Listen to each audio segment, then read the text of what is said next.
Hey, good morning, everybody. My name's Aaron Chodakal, and I wanted to do my little presentation about big thinkers on Sir Ken Robinson's The Power of the Imaginative Mind. Now, this is a two-part video, so it was about half hour long, and I'm going to do my best to summarize it as quickly as possible, strictly because I want to get to the what I thought was the bigger part, which is kind of how I thought it would be impacting my teaching. But first of all, I would like to introduce myself, for those of you who haven't seen me in real life. Hello. My name is Aaron again. My blog is The Teaching in Tie-Dye. I highly recommend you check it out. It's really fun. Sadly, I'm not in tie-dye today, but we have our Knights gear on for our second last day of school, so I can't really wear this shirt much other places, so I might as well use it now. But anyway, let's get to the meat of this content. So, what this presentation was all about was Sir Ken Robinson was talking about there's a revolution happening, in the world around us, and he starts out with a prompt and asks us, think about your students and the age that they're going to retire and what year that's going to be. So, I mean, I think about like 2070, 2060, and I can't even imagine what that world is going to be like. I can really have trouble imagining what the world is going to be like when I retire because that feels like eternity from now. Now, the reason why he starts us out with that prompt is, remember, like one of the goals of education is economic. Is to prepare students to be economically successful. I think we all want. I mean, I don't have any children, but I think we all want our children to graduate and be able to be financially independent. And in order to do that, we need to teach them how to work in a workforce that we have no idea what it's going to be like. And this has kind of been a thing that's happening for a little bit. Um, Robinson put this video out in 2008, and it's still just as relevant. In 2008, I don't think teachers could have predicted what the world's going to be like in 2018. Huge, huge change. And they couldn't predict what the career paths were going to be like back then either. So, again, kind of what I said earlier is the goal of education is to prepare our students for the real world. And how can we do that if we don't know what the future is going to be like? Um, so he starts to talk about these kind of big ideas. What do students need? And you can kind of see this quote off on the side over here. Um, Human intelligence is richer and more dynamic than we've been led to believe by formal academic education. Uh, the human experience is a very, very rich thing, and the human mind is a really rich thing. And now schools are actually start to pay attention to the whole student and teaching the whole student.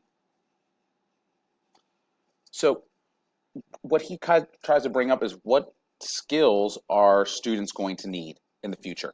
Um, and this is, this he's kind of vague in this part, and he's always talking about like literacy, numeracy, digital citizenship, like digital literacy, that type of stuff, and skills that are going to get them jobs. But um, what he brings up, kind of like I said here, is there's a lot of life skills that kids need, and not all of them are a high focus in schools. Schools were, I'll go back to this last slide, schools were made in the time of the Industrial Revolution. So it's about like how can we teach kids, they group them by like the same age, they grade them like they would lumber. It's all that kind of process, and I think he's trying to get us to move beyond that.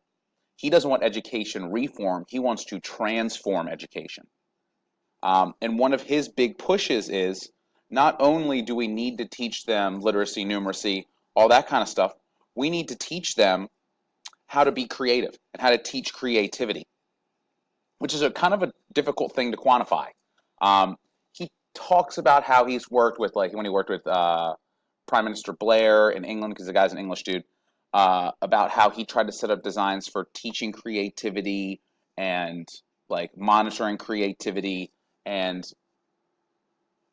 fostering creativity in the classroom.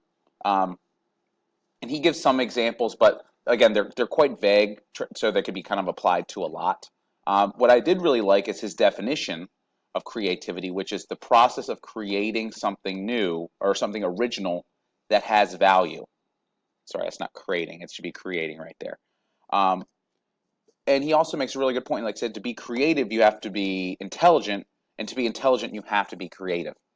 Now, like as I sat and kind of thought about this, I was like, do I really allot my students time to be creative in the classroom? We give them some forms of creativity.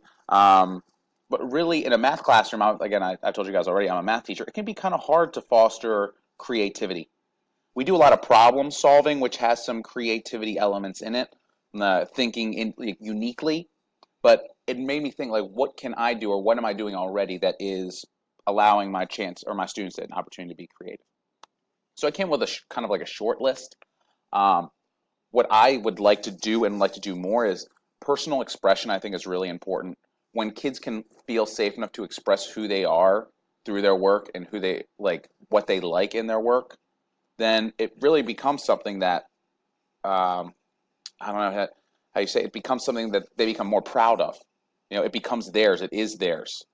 Um, like a lot of students have gifts that might not be mathematic, but they can use creativity along with those skills to turn it into mathematics. And personal expression is a huge, huge thing that I'm trying to like get more into my classroom to get my students to buy in more or buy more into the material. Another one is the educational choices. I I guess that kind of has to do with personal expression as well. As I want my students to be able to choose an assessment they want to do or choose kind of how they want to learn. I want to give them multiple pathways for success, and giving them an opportunity to choose allots a little bit more time for creativity. This next slide kind of just is uh, like a funny little graph that I saw. I really like infographs. So you can kind of see we really don't need to teach our students that much creativity. They come in creative.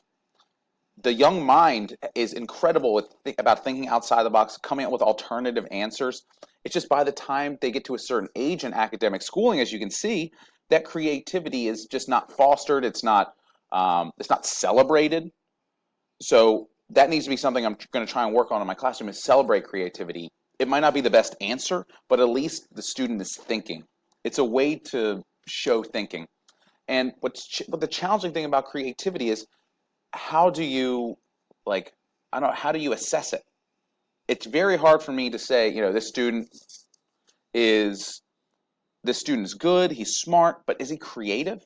I don't think I could personally come up with a rubric for creativity. But again, that would be something I have to work on to kind of transform my classroom. Um, Two other things I wanted to kind of implement more in my classroom would be project-based learning, giving students time to choose a topic that they like, explore it, and then come up with their own way of presenting the information or allowing me to assess them on the information. Students need to practice creativity, and that only comes with project-based learning and time. You know, you need to let the baby bird fly every once in a while for them to show that they have the capacity for creativity. Um, and again, that kind of what I talked about earlier is we just need to learn how to assess it. Sadly, creativity is not one of the standards or the objectives in my classroom, so it probably wouldn't be fair to base a grade on creativity, but that doesn't mean I can't implement it into my instruction. Now, the last thing I kind of wanted to talk about was the inhibiting of creativity in a classroom. It's kind of the easy thing to do. I always see this little picture right over here. You see this cartoon pretty regularly, and this is one of those things that kind of gives me like nightmares. You know what I mean? Like I never want, like some days I feel like the kids come into the classroom smarter than when they leave the classroom. They might know a formula better. They might not be able to answer a certain type of question, but I don't think that they can. I don't think they always leave the classroom smarter. And like fostering creativity, I think might be something that I could use that even if they don't master the objective, they're kind of honing in on a skill. Like, I don't want to be the man. I don't want to be the guy in the tie. I don't want to be the guy telling them what to do. I want to be the guy who gives them the tools they need to be successful, creativity being one of them, because I want them to be successful in whatever life choices they make, whether it's traditional university, college, whether it's vocational school, or whether it's something else.